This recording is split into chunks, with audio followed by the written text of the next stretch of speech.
We told everybody at the beginning of this year, growth was our theme of the year, growth. And we went from 23 locations to now 60 plus locations in 150 days. I am We're exhausted. not at the end of the year And we still got more than a quarter left in the year. Yeah. We're not even close to being done. Welcome to the Spinoso Podcast. I'm your host, Dr. Alex Spinoso. My experience is in scaling all types of medical businesses to 7, 8, and even 9 figures. And I'm sharing my journey with you. I'm not telling you you should do this. I'm telling you how I did it, and hopefully that helps you. I want to help you take ownership of your life, become a better leader at home and at work. And if you want to connect with me, you can always do so through my Instagram, Dr. Alex Spinoso, through our website, dralexspinoso.com. If you want a bunch of free resources on courses, the vendors that we use in my business, go to dralexspinoso.com/courses. We also have the vendor section. If you want to partner with me or if you just want to ask a question, reach out to me through that platform. And the same with the beautiful Amanda May, who's always here. Where can they find you, girl? AmandaMayBeauty.com. It's probably the easiest place. You can find all my social links and stuff on there. Oh, that's easier. That's easier than what I said. I had all the extra shit on there. So, all right, what are we getting in today? Today, we're talking about culture and culture building. Yes, and the event planning that you go through for our corporate events. We're going to talk about that too. Fucking headache. Here we go. Let's do this. Yes. Oh, these are great and a fucking nightmare all at the same time. But I love them. We love doing them. They always fill up our cup, every single time we do that. So yeah, we recently had our Q3 event, and takes a considerable amount of time and energy and resources when it comes to planning and making sure these get pulled off successfully. And so I think diving into how that has helped build the culture of Genesis and the benefit of doing those would be really good for our listeners, because if you have a company or you want to have a successful company, this is something to consider implementing. Yeah, 100%. And it started as smaller retreats. We started doing this when we were really launching into the EOS model, Entrepreneurial Organizational System model, and they recommend quarterly getting your executives into the same room to talk about they have rocks, which are your KPIs and your issues and opportunities, your core values, all those different things they have you go through and they work through in the EOS model. And so we started to do that January of last year. We kind of essentially started that process. Our first meeting was in Las Vegas, and what we do is we bring all of our executives into that meeting from everywhere across the country, and executives are usually our clinic directors or anybody who has any type of ownership equity in the company. Bring them all into one room, and it's a 2-day event, kind of teaching them things, getting together, speaking about the future, speaking about where we're going, issues that we're having as a group, and how we could benefit from each other's knowledge and expertise.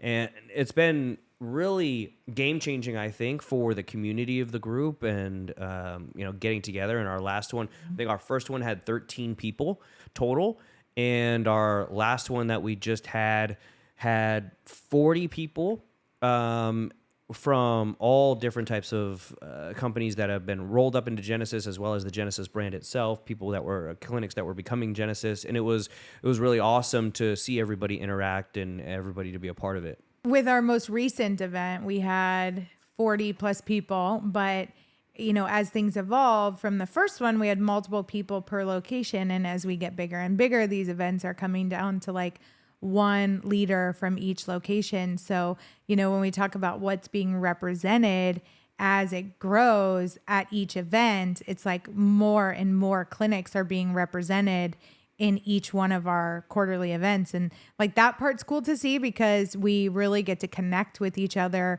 from across the board. And it's like, people from all over, but they're all doing so many like cool things that I feel like it brings such a dynamic aspect to learning from each other, because there are so many different clinics represented at our meetings.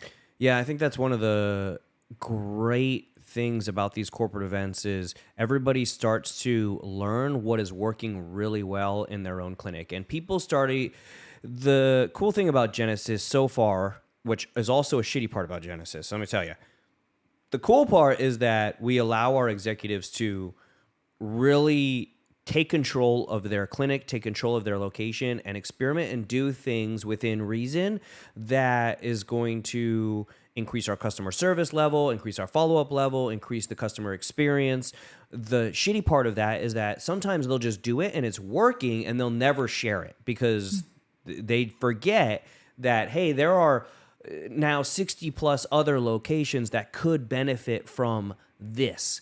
So I've tried to push that culture a bit more, especially after our past corporate event. And like you said, yeah, at the beginning there was 13 people representing like 11 locations, and then the next event after that was in person, was I believe around 26 people or 26 to 32 people, but they were representing only like 20 locations.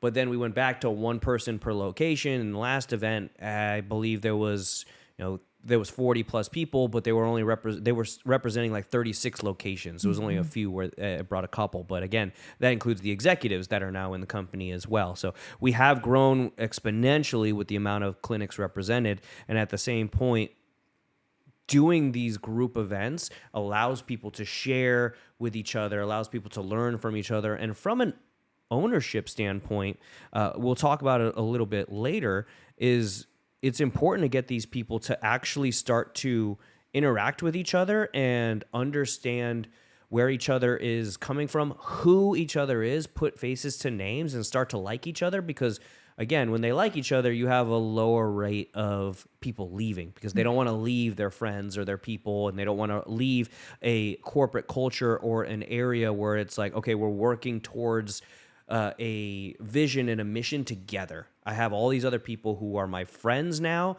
and I want to be there for my friends and with my friends. Yeah.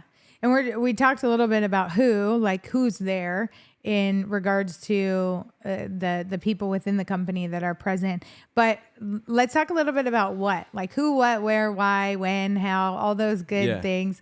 So let's talk about like what, when we talk about this event planning that you do and all of this time and energy and money that goes into it, like what is it that's being covered at these corporate conferences? Well, what did you cover at the last event? I covered social media. Okay. I covered the benefits of us working together as a team to compile like our weight loss clients. So like the success stories of our clients. We talked about onboarding and how they access our system and the training, the Genesis University training. So when they're doing continued education or somebody's going through onboarding, or even as we get new services rolling out those things, how do they find the information that they need and use our training system to help just keep everybody on the same page? Right. That's what I spoke on. Right. All right. So I've talked about this book a shitload of times. The book is called Traction, Gino Wickman. It pretty much lays out the EOS model. And I'm going to try and flip through really quick and find like the meeting setup, because there's a bunch of different things on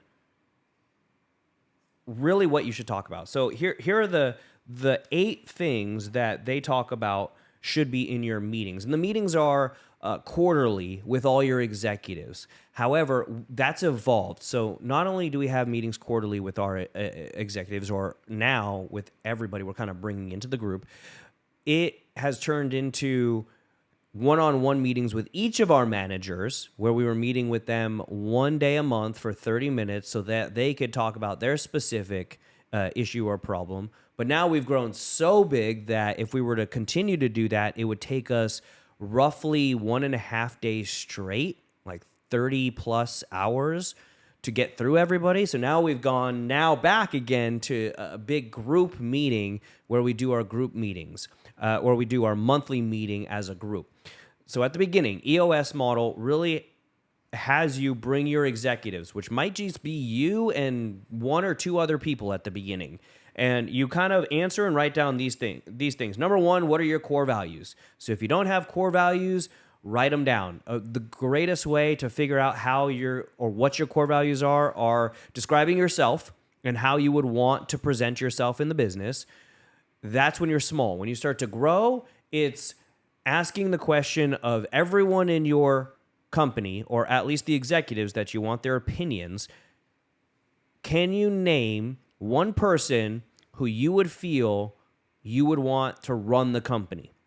Then the second question is, what are the values of that person that you feel they could run the company? And that question, the answer to the second question, is where you should pull out the core values, and you put those on a list. So we had, at the beginning, our core values were originated by Brent and myself. This is just like who we are.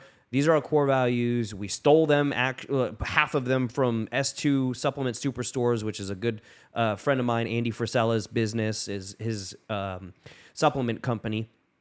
Besides First Form, he built that first. So we stole some of those, going the extra mile, things like that, which, again, there isn't a whole shitload of core values out there that you can't steal from each other or won't overlap. Being a good person is being a fucking good person. Being a good businessman or woman is being a good businessman or woman. There's just things like high quality of customer service and innovation and growth. These are very blanket terms that you can throw out there, everybody can have, but if you don't live them, then they're not helpful. So core values, making sure you're going through them. So we did them, we had them, then we redid them when we started the EOS model because we had all the executives throw their hat into the ring. I would say 80% of the core values stayed the same. We only changed 20%, and we've lived by those core values, again, ever since then. Number 2, what is your core focus? So at the beginning, we were, weight loss, and then it was kind of like aesthetics with laser hair, with vitamins, and with this and with that, and it got too much. So what is our focus? So now our focus is 4 pillars. It is weight loss, hormone therapy, men's and women's sexual health, and aesthetics. If something doesn't fit directly into those as a vertical, we don't do it in our business because it just doesn't make sense. It's not part of our vertical. What's your 10-year target? What's your marketing strategy? What's your 3-year picture? What's your 1-year plan? And so it goes backwards. 10-year target and then 3-year and 1-year plan. What are your quarterly rocks? So rocks for them are, the description is filling a jar with rocks. So the rocks are the biggest part of filling a jar. They're going to fill up the most.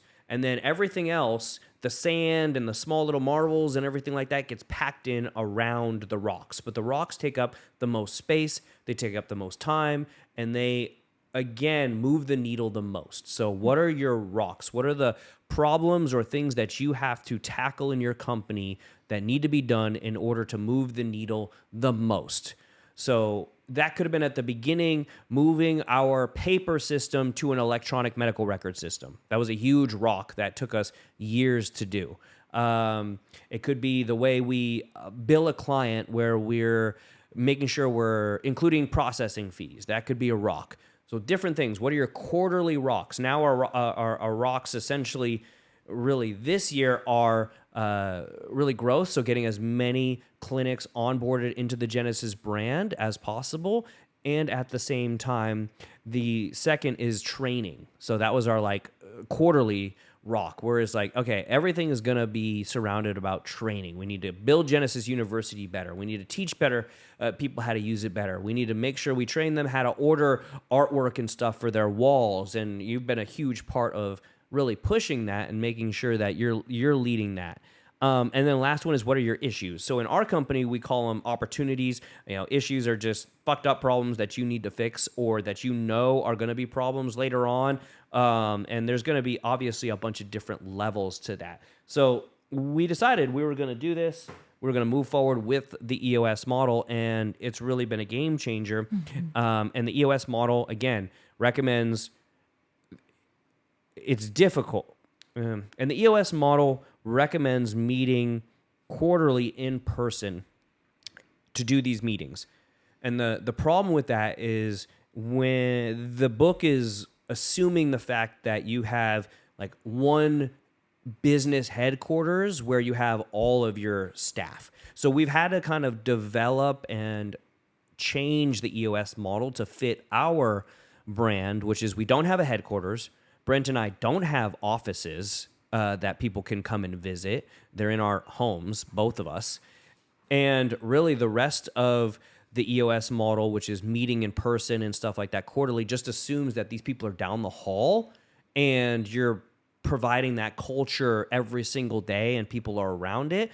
When it's very different for us, where we have to have our culture be so strong that it blankets the entire United States, because of the fact that we're currently 60 plus locations across 16 or 17 actual states, from the very, very west coast of Los Angeles to the very, very east coast of Miami and the northeast coast of like New Jersey, New York, New Jersey. So we're all the way across the board in multiple states, being able to reach almost every state in the country, while at the same time trying to ensure that our culture is strong enough to be able to spread across the entire corporation.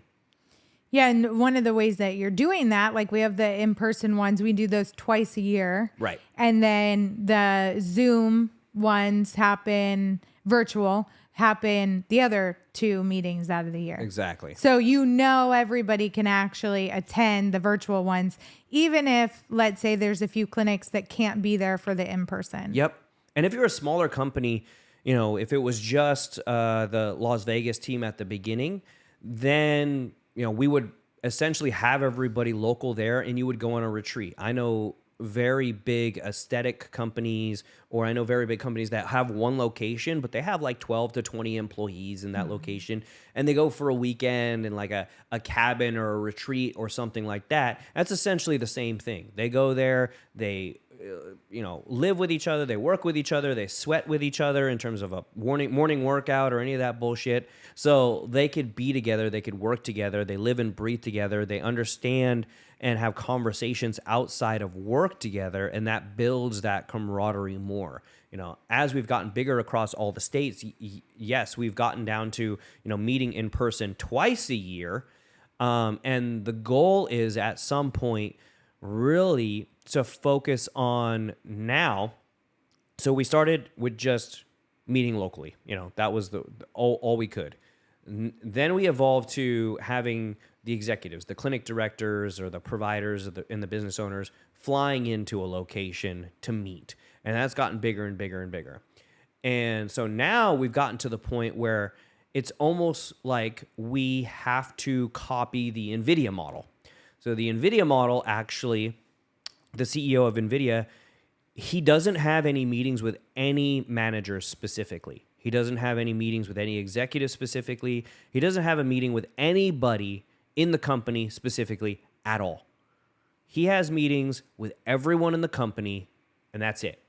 He said, if I needed to tell someone something, either everyone in the company needs to know it, or I don't need to tell anybody something.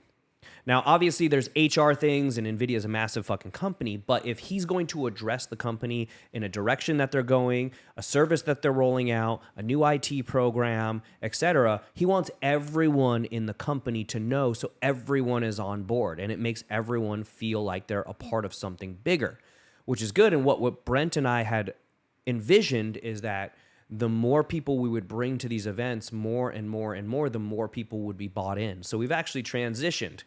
We went from just the groups to those individual manager meetings, 30 minutes. Now, all those meetings are going to be once a month. We're only going to have one meeting once a month. That's either going to be an hour to 2 hours long.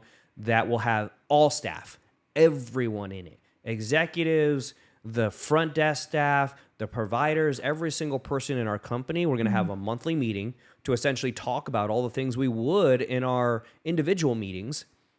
And then quarterly, we will have, again, those big meetings via Zoom. And our goal is to probably have one meeting a year or one event a year that's 3 days long, where we have everyone from the entire company flown into an area. And we'll do trainings, we'll get together, we'll rent out places and do fun shit. But that will bring everyone into a company. And a vision that Brent and I had that we saw published is that this multi-billionaire from this IT company had rented out Disneyland for all of his employees from like 5 o'clock in the evening until like the 5 o'clock in the morning the next day. So he had rented out all of Disneyland, and it was like 10,000 employees. We're not even close to that yet. That's what I'm saying. This company was massive, but he rented out like on his own dime Disneyland like all night. That's fucking baller moves right there. That's baller shit. And so we've always looked at that and been like, we want to do that. And for those people who say, well, that doesn't fucking cool Disneyland, like it's like I'm going to work my ass off and I get a ticket to Disneyland. Well, the other dream that we had as part of it was one of the companies, again, I think it was a real estate company where they hit, it was something like $10 billion in sales, and it was well beyond what they were supposed to hit. And they gave at their Christmas dinner, they brought everybody in, and they gave everybody at the end of the Christmas dinner a bonus check that was essentially their entire year of income as a bonus check. So they essentially gave them a whole year worth of income again on top of their regular income as a bonus for all the hard work that they did that entire year. So they essentially got a free year of paycheck, essentially. Amazing. Yeah. So I mean, that's another cool thing that Brent and I would really love to do. But I think this bringing people in from everywhere, getting them involved with each other, getting them talking to each other, and when you're planning these things, make it easy on you. And when I say make it easy, don't go to a place that's really like remote or out there where it's going to take a 3-hour bus ride or 2 plane trips to get. Now we meet in areas and meet in locations or states where it's easy to get in, get out of. You have direct flights. That's why we went to Las Vegas. That's why we went to Dallas. That's why we went to Nashville. Areas that are easy to get a direct flight anywhere in the country, in and out. And then we also went to Cancun, Mexico. Was it Cancun or Cabo? Where did we go? We went to Cancun. It was Cancun. Cancun, Yeah. Mexico. So that one was more difficult to get in and get out. We'll probably never do that one again just because it was so many people spread out and it was international. So that was a little bit of a difficult thing. But make it easy on yourself. Go to a local area where you are. Just make it so that you just have your team there, and you're able to talk about these things that are in traction or Google EOS model. Besides the things that I said, Google how to implement EOS model and just follow the checklist. So you touched on 2 things I want to talk about. Let's do it. You pick which one goes first. We can talk about the fun shit, which you just touched base on, and you also talked about all the things that you have to talk about in your meeting. Yep. So do we want to talk fun shit first, or do we want to talk serious stuff first? Dealer's choice. What are we doing? Ooh. Well, I'm always going to say fun shit first. Okay, fun shit first. Fun shit first. Okay. So when you're planning for a group this size, and you're talking about 13 people, now 40, and that's going to continue to grow, how do you decide which kind of group activities are going to be the best? Right. And plan for that. Yeah. I think, honestly, it evolves almost as it's occurring. So we've actually taken advice and feedback from people who have come to our events before. So the first event, everything was very structured, and we were going to have classroom time at this time. Then we were going to go to lunch at this time, then more classroom time. Then we had 2 hours of downtime to get ready for dinner. Then you went to dinner, etc. Next day, classroom time, etc. And then we're going to go to something special the second night. It was very meticulously planned like that.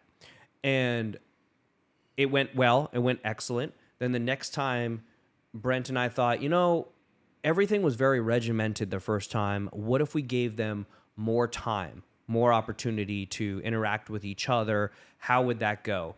And that fucking went awful. It went awful. It was a bad fucking idea. When you have that many people from all over the country who usually don't go out or go somewhere or spend any money on themselves, and you spend money on them, they're going to find all sorts of fucking trouble. So I do not recommend they had a lot more time to themselves. I don't recommend going to an all-inclusive. Fuck no.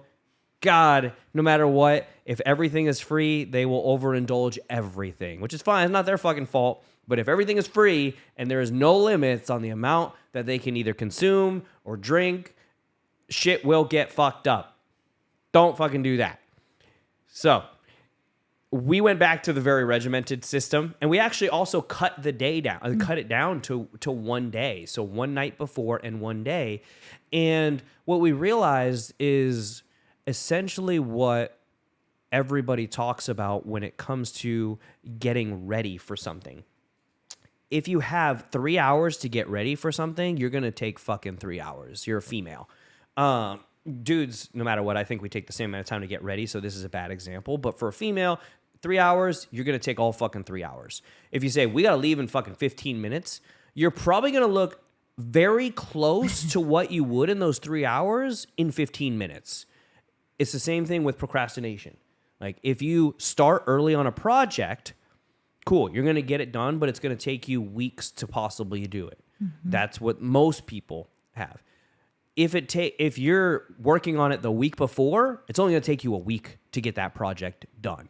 No matter what, if you have extra time, you're going to fuck around in that extra time. If you're on a time limit, you're going to get shit done faster and in that time limit. And Brent and I have noticed this even more recently when we go to acquire a company or have a company become a part of Genesis.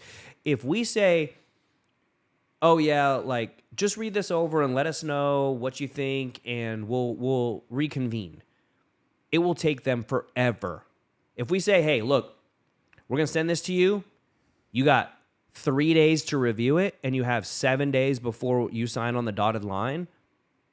Boom. They're on it.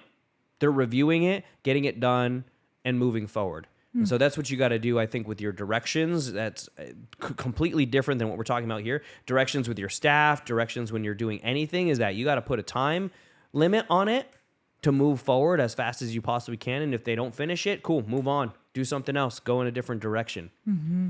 But when you're planning these things, the activities, we want something to be as interactive as possible with each other.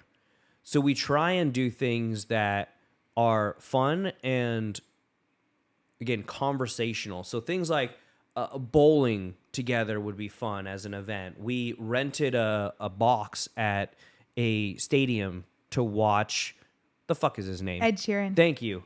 Ed Sheeran. So we took all of our executives to go watch Ed Sheeran. Which was a blast because we were all singing and dancing together. Exactly. And normally you wouldn't be able to experience box seats because it was, $30,000 alone. So we put it all together in that. Or, taking them to a nice 5-star restaurant together. Or, the Frisco PGA, which is where our last event was, the largest 5-star resort in the country, having them experience that, doing Top Golf there, because again, it's another thing where everybody can interact, everybody can talk. You want something that's social, where people can talk, they can interact with each other, they can relax, they can bullshit. You don't want to go someplace that's quiet, or they can't interact with each other, or they don't get to experience. So you want to have, again, some lessons, some business, some experience, and it doesn't have to be a crazy over-the-top experience. We like to do that, but it doesn't have to be. So some experience that they normally wouldn't get together,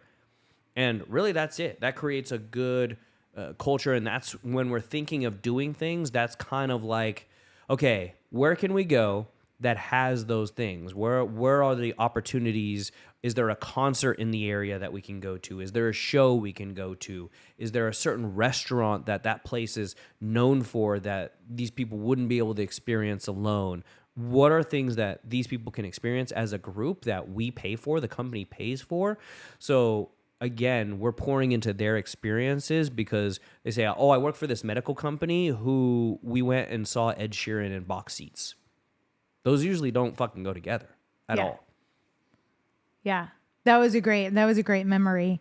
So we're talking about the fun shit, but you also threw in the meetings and the informational side of it. So let's talk about that. So when you're rolling out like new policies or procedures, which can sound kind of boring, if you will. Yeah. How do you keep that exciting so that the entire event still feels like enjoyable? Well, you spoke at the last event, so how did you prepare for your talk? Because the way you spoke was excellent, and you can see we both had this conversation with each other. How because from the podcast and speaking on stages and stuff, we're getting used to speaking more, getting used to talking more. I mean, I think if you go back and listen to probably the first or second or maybe first 10 podcasts that we were on, like it took a while to get into the groove, and sometimes you get out of it, sometimes you get back into it, and we don't fucking re-record anything, guys. So what you're hearing is like just the fucking first take, and we're like, fuck it, that's as good as you're gonna get.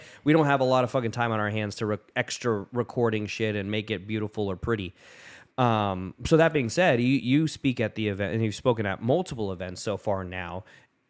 How would you prepare for that? And I guess it's the same amount of work that I prepare to speak on stage at any other event is the same amount of work that I would in Genesis. But I think really Genesis, because it's our baby and we work, we're working it more, I'd probably prepare more for those than I would. I could pontificate on stage about fucking anything for an hour, but I want to make sure that my staff and my team get the most out of the event as possible. So how did you prepare for this last event? Because you talked on some boring shit, right? Your shit was boring. Oh, thank you. Your talking wasn't boring, but the shit's boring. I mean, Yeah. onboarding systems, how to take social media pictures, and like how to train your staff. Like that's all, like you said, traditionally boring shit. Yeah. Yeah, I think, it was a book that we talked about in a recent podcast, how to get to the point in 30 seconds. That's a part of it. It's like not going on and on about the same thing. Like give the one or two pieces of that subject that they really need to know and then move on. I think that's an important part of it. Because they're getting so much information and so many new ideas, concepts, policies, things like that if you can just say like, okay, when it comes to social media content, make sure your screen is clean, make sure you got great lighting, send those to me, and then and it's like having a visual, giving some, hand gestures, like make sure the light's coming from here and not here. Like some sort of visual that they'll remember when they walk away, but very simple 1 or 2 steps that they can implement very easily that the next time they're taking a picture, they're going to go, oh, I need to make sure the lighting's facing the person and not behind the person. Super simple. And then the next time I can, elaborate a little bit more. Well, now we're going to add this piece. Okay, now we're going to add this piece. So it's like making it simple so that they can, again, implement, just to repeat myself, basically implement what it is they're learning very easily when they get back to their day-to-day grind, because they're doing a lot. Right. So it's like, hey, we want you to know how to use the onboarding system. We want you to know that we have an onboarding system for you to use. Here's how you search.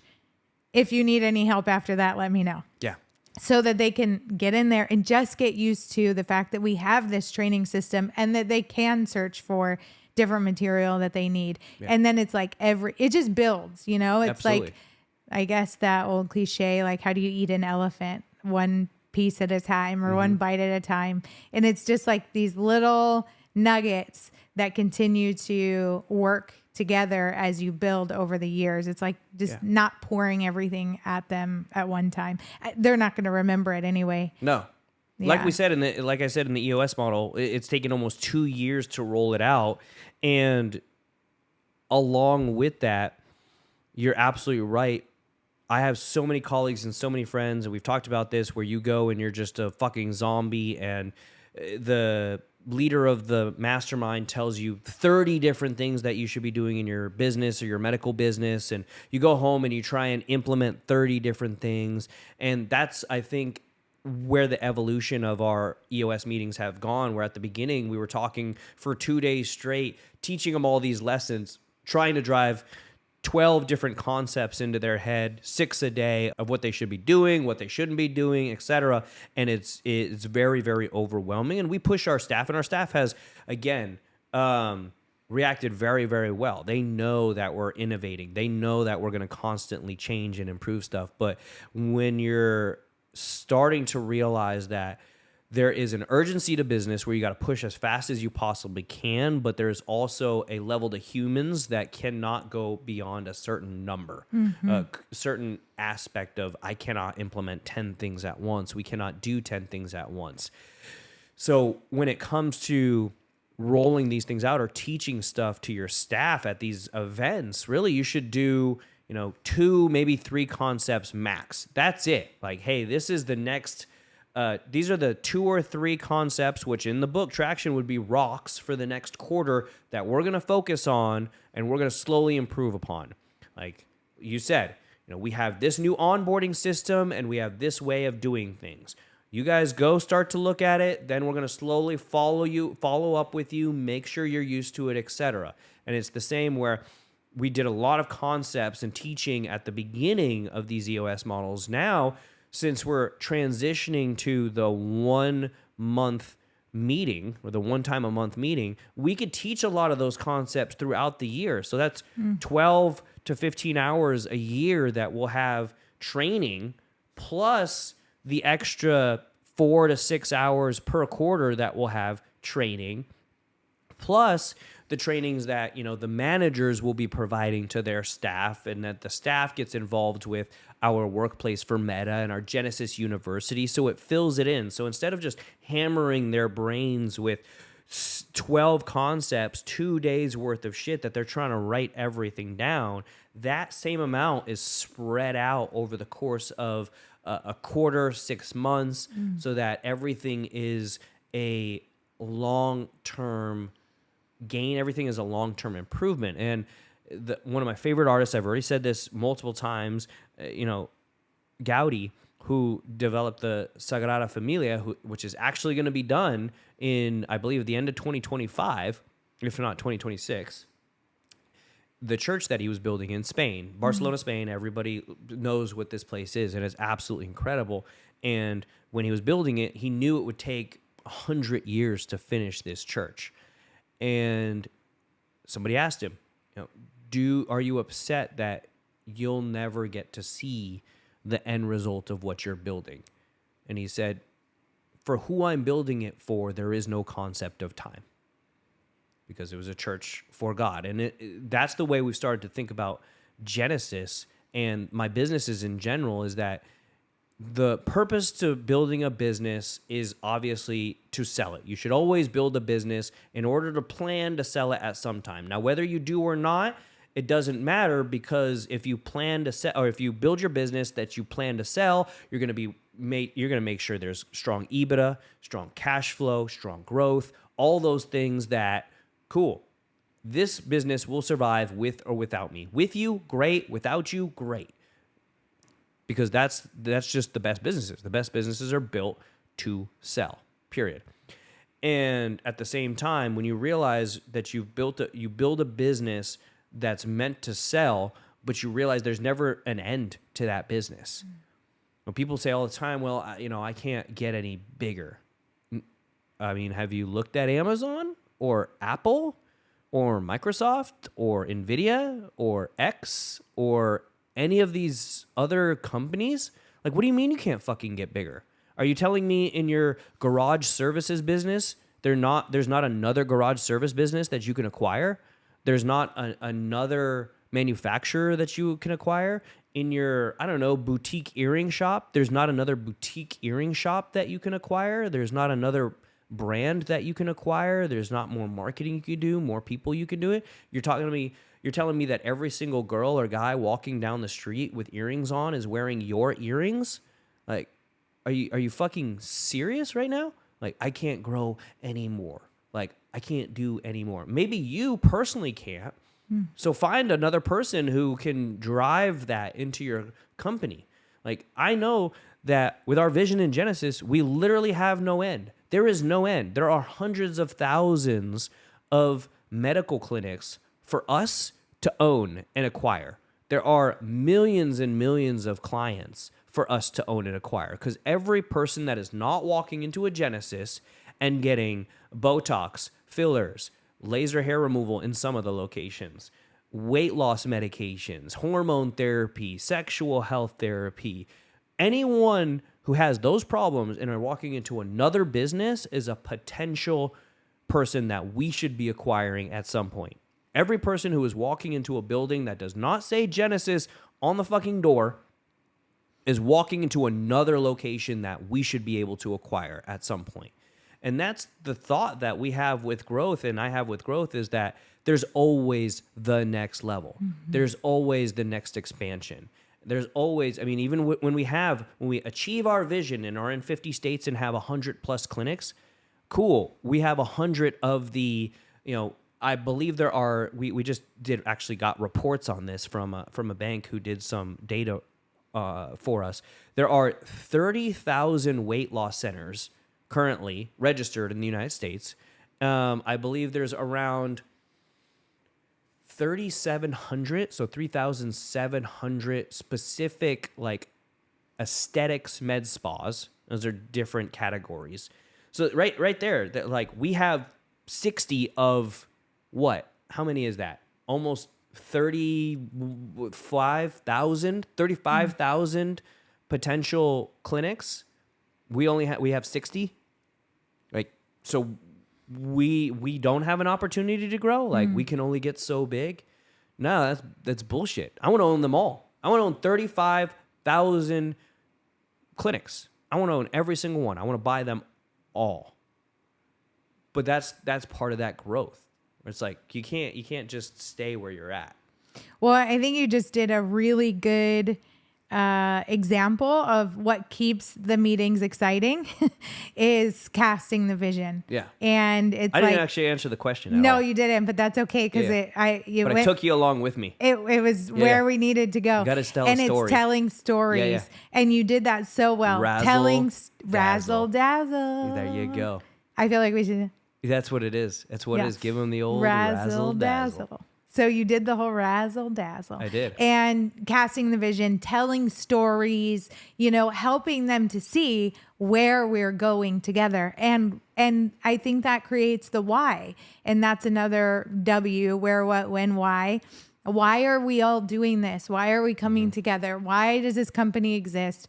And one of the things when we created the Genesis Way, like last year, when we really started working through the Genesis way of doing things and embedding that in all of our systems and our structure, is like going deeper. Why are we servicing clients for weight loss?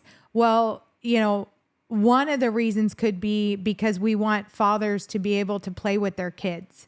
And if if you're overweight and you can't get on the ground and play with your kids, you have 4 little ones now running around the house, and I see them with you, Papa, and they want kisses, and they want to pull on you as you're walking through the house. If you were overweight and you couldn't do those things, it's the impact that has on your family. And it's like we're providing not just weight loss, but we're providing these dads to be able to get on the floor and play with their kids again, or these husbands and wives that do this together, that build a stronger bond because they feel better about themselves. And now they're losing weight, and now they're working on their sexual wellness, and they're connecting again. So we're restoring marriages. There is so much more to what we're doing than providing a service. When we really dig in together as to why we exist and the Genesis way of doing things, talking together as a team about that big vision and that big why is another really powerful part of our meetings, and why it's so important for all of us to get together so that we can have those conversations. No, 100%. I think you're selling the vacation, not selling the plane ride.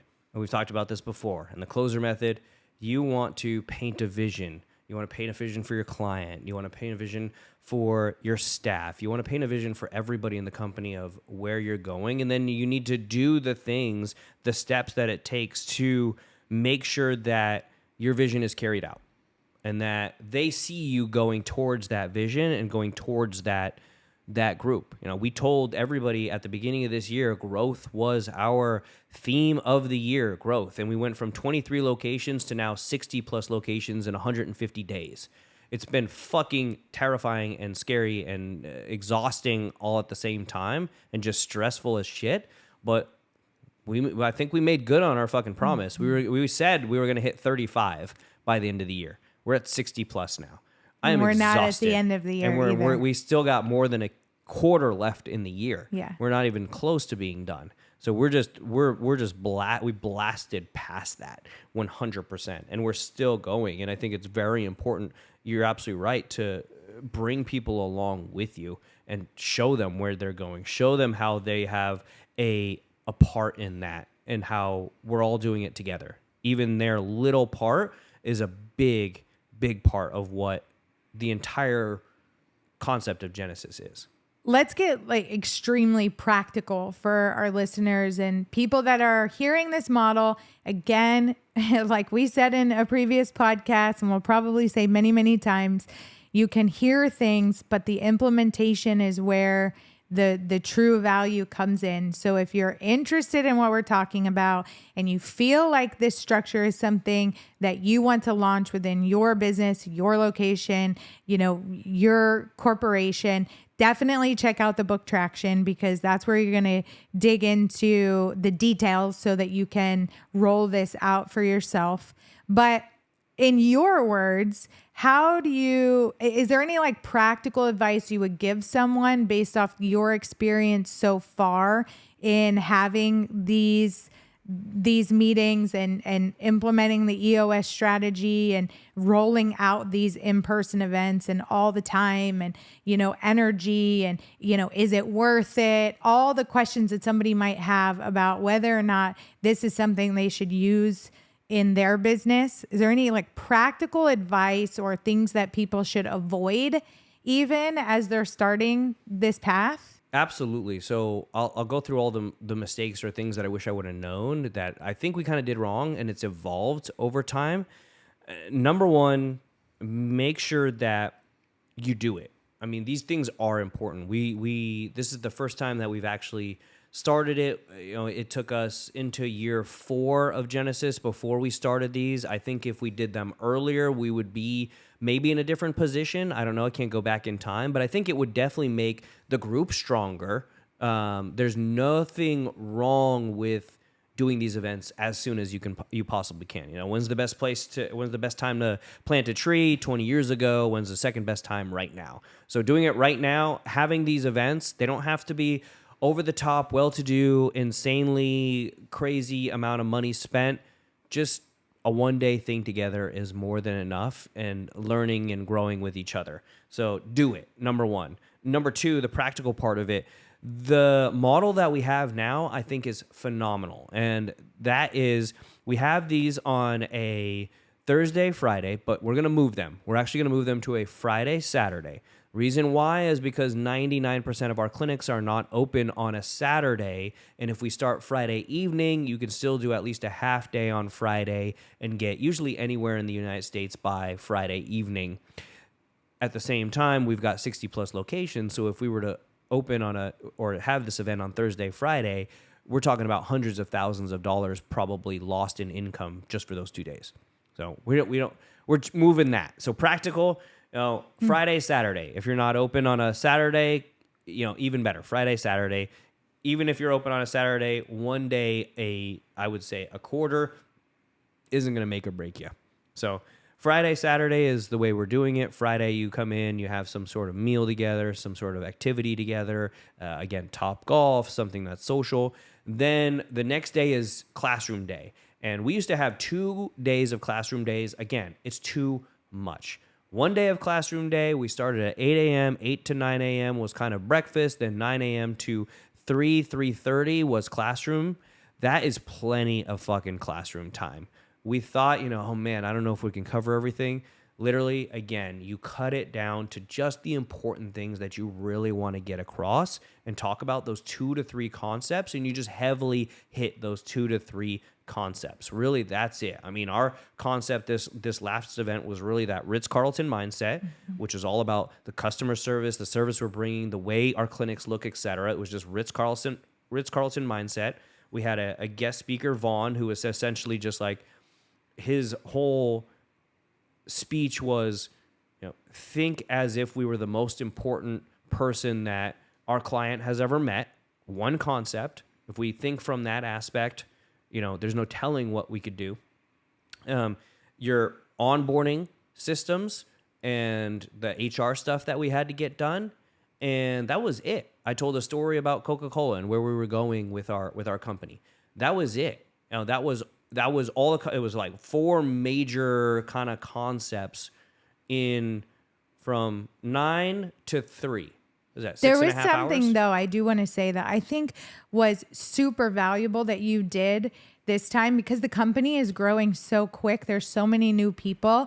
You explained why our logo looks the way that it does. That's right. How you and Brent came up with the logo, the reasoning behind the branding. I think that was super important for people to hear because I've been in the company for a few years now, 4 years, and I didn't know some of those things. Yeah. I know I wasn't at the first couple events and maybe that got covered in those, but so like retouching on the brand, I think is also an important factor. And so Absolutely. as you have new people coming in, just keep that fresh. Absolutely. And that's in traction as well. That first question, what is your core values, is really reiterating those. And we reiterate those now at the beginning of every single meeting. We talk about our core values. We talk about the rules of the meeting. We talk about something fun or fucked up in Brent's history. That's mine. That's actually not in the book, but it's fun to do to your business partner all the time. And then we talk about really the fact that we go through our core values and our vision and like why we're here, and then we move on. So I think that's very important in all the talks to have that aspect of it. And I totally forgot what your fucking question was. You did it. At the Things beginning. to avoid. Oh, there you go. Yeah, Things to avoid. you I'm not all done. answered my Oh, I'm not question, done. though. Not Okay. done totally. Okay, So let's hear it. So that 9 to 3, plenty of time to go through all of it. Then a little bit of break time, an hour or two of break time, and then going into, a dinner and something at night that you can go out to, whether that's going to a show together or an event together or just simply sitting around bullshitting together is good. And that's more than enough time. A night, a full day, and then everybody can hang out that night and leave the next day. I honestly think that's more than enough time. You don't need more than that, honestly, to get everybody in. You lose as little amount of income as possible. Even when you're a smaller clinic, that's a big problem. When we're a massive company, it's a big problem. It's not as much of a big problem because we have so much income, but at the same time, the amount of the money we lose is massive compared. It's like, usually some companies' entire year of EBITDA and gross income is what we lose in those 2 days. So switching that, but that's what I would do on the practical side. And just realizing that most of your staff, they will not spend money on themselves. They buy things for their family. They're doing things for their family. So taking them out to a 5-star restaurant, they may never have gone to a 5-star restaurant. Staying a night in a 5-star resort or a really nice log cabin, if you're, because I have some colleagues who own clinics in Salt Lake City that go out to, Zion and stay in a log cabin, or even in Oklahoma, or going to the beach in California. These are things that normally families or people don't have the time to do nor the money to spend on. And if you do that, a lot of times it's not a lot of money that you're spending, but it's an experience that they will remember for their lifetime. And as a result of that, they will always remember you, no matter where they go. And they might stay with you. We've never actually lost an executive in our company except for the one we had to fire. That's it. Because they always want to be a part of it. They want to be with the camaraderie. They don't want to leave their friends. They don't want to leave this culture that we have, this group that we have together. And I think it's really important. The sooner you can do it, it doesn't have to be over the top. Just do it. Just do it. 100%.